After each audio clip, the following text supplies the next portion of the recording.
Tailoring நண்பர்களுக்கு வணக்கம். இன்றைக்கி நம்ம பார்க்க போகிற வீடியோ வந்து புடவை முந்தான் அடிக்கிறது. வாங்க எப்படி அடிக்கிறதுன்னு பார்க்கலாம். நான் இதை வந்து ஒரு ஷார்ட்ஸாகவே போடலாம். ஆனால் இருந்தாலையும் ஏன் வீடியோவாக போடுறேன் அப்படின்னா, எந்த ஒரு விஷயமா இருந்தாலையும் தெளிவாக கற்றுக் கொடுக்கணும்.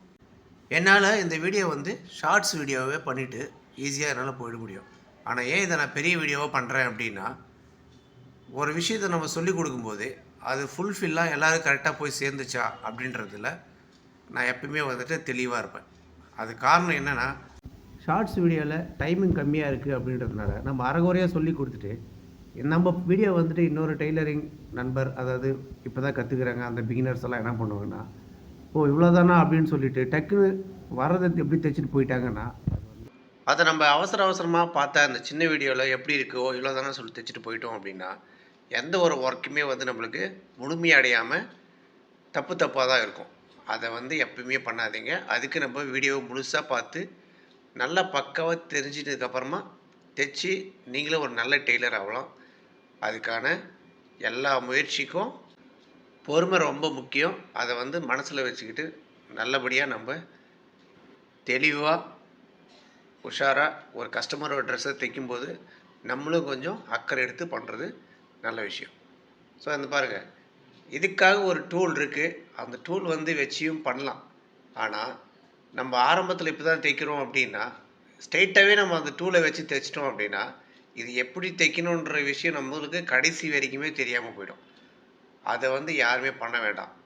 புதுசாக தைக்கிறீங்க அப்படின்னா, ஆரம்பத்தில் நம்ம எப்படி தைக்குவோமோ அந்த மாதிரியே பழகுங்க. புதுசாக இப்போ ஒரு சின்னதாக அந்த ஒரு டூல்ஸ் இருக்குது, இதை வச்சு அதுவே ஆட்டோமேட்டிக்காக மடித்து தைச்சிரும் அப்படின்னா, நம்ம அது கற்றுக்கணும் என்ன பிரயோஜனம் இல்லையே. நம்ம வந்து முழுசாக ஆரம்ப கட்டத்துலேருந்து நம்ம எப்படி டைலரிங் சொல்லி கொடுக்குறாங்களோ அந்த மாதிரி கற்றுக்கிட்டு நம்மளுக்கு நேரம் மிச்சப்படுத்தணும் அப்படின்னு நினச்சா மட்டும் நம்ம அந்த மாதிரி டூலை வந்து நம்ம யூஸ் பண்ணுறது நல்ல விஷயமா இருக்கும். அதனால தான் நான் என்ன பண்ணுறேன்னா, ஃபஸ்ட்டு நம்ம எப்படி கையில் இந்த மாதிரி மடித்து முந்தாண்டி அடிப்போன்றதை பக்காவாக நான் உங்களுக்கு சொல்லிகிட்ருக்கேன். வீடியோவை நல்லா முழுசாக பாருங்கள்.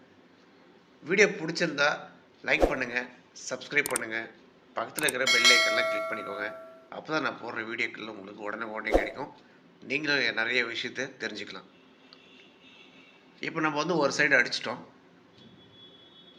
பாருங்கள், பர்ஃபெக்டாக அது என்ன சைஸ் 1/4 இன்ச்சு அந்த 1/4 இன்ச்சு அளவுக்கு தான் இருக்குது. இதையே அப்படியே கரெக்டாக உல்டா சீதாவும் பார்த்துக்கணும். உள்பக்கம் எது வெளிப்பக்கம் எதுன்னு கரெக்டாக தெரிஞ்சுக்கணும். அதே மாதிரி எப்போ தைச்சாலும் இந்த பிசுறு இருக்கு இல்லையா, சின்ன நூல்லாம் த்ரெட்டெல்லாம் சின்னதானே இருக்குது, எது கட் பண்ணணும் அப்படின்லாம் வேண்டாம். பர்ஃபெக்டாக எந்த டைம் தைச்சாலும் அதை வந்து கரெக்டாக கட் பண்ணிவிட்டு தைங்க. அது எந்த கஸ்டமராக இருந்தாலும் ஒரு 2 நிமிஷம் லேட்டாக போகுதா ஒன்றும் தப்பு இல்லை. தைச்சி கொடுக்குறது வந்து நல்லா நீட்னஸாக இருக்கணும். அப்போ தான் நம்மளோட பேரும் கரெக்டாக இருக்கும். இந்த ஷாப்பில் தைச்சோம்ப்பா அது பர்ஃபெக்டாக இருக்கும் அப்படின்ற ஒரு நம்பிக்கையும் இருக்கணும். அதனால் ஆரம்பத்தில் இப்போ தான் டெய்லரிங் கற்றுக்கிறேன் அப்படின்றவங்க இன்னும் அவசரமே இல்லாமல் பொறுமையாக பார்த்து கரெக்டாக பண்ணுங்கள். ஒரு டைம் 2 டைம் பாருங்கள், அதில் ஒன்றும் தப்பே கிடையாது. பார்த்த உடனே தைக்கணும் அப்படின்றதெல்லாம் சாத்தியமே இல்லை. இங்கிலீஷில் ஒரு வேர்டு இருக்குது, practice make a man perfect. அதாவது அனுபவமே சிறந்த வழிகாட்டுதல். அதை நம்ம மைண்டில் ஏற்றிக்கிட்டு ஒவ்வொரு விஷயம் பண்ணும்போதும் பொறுமையாக பண்ணுங்கள், நீங்களும் ஜெயிக்கலாம். இப்போ வந்து ஆப்போசிட் சைடும் நான் பண்ணியாச்சு, கரெக்டாக வந்து ஸ்டிச் பண்ணியாச்சு. அந்த வீடியோவில் நான் எப்படி மடிக்கிறேனோ அந்த மாதிரி பொறுமையாக மடிங்க. கரெக்டான சைஸு உங்களுக்கு கண்டிப்பாக கிடைக்கும். அதே போல் நம்மளுக்கு இந்த ஒரு புடவை ஸ்டிச் பண்ணாவே டக்குன்னு யூஸ் பண்ணிவிடுறது. அதுக்கப்புறம் வர புடவையெல்லாம் கூட நம்ம முந்தானை அடித்து கரெக்டாக நம்ம ஃபாலோ பண்ணிக்கணும்.